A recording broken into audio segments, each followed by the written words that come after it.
ඔබ කවදා හරි අහලා තියෙනවද ඇයි ඔබ අනිත් අයගෙන් මම හොඳයිද කියලා අහන්නේ කියලා?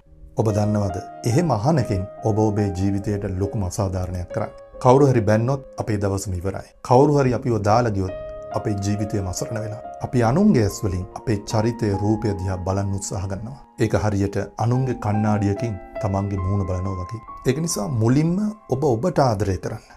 ඔබේ අඩුපාඩු සමග රූපේ ස්වභාවය සමග ඔබ පිළිගන්න. ඔබට ආදරය කරන්න.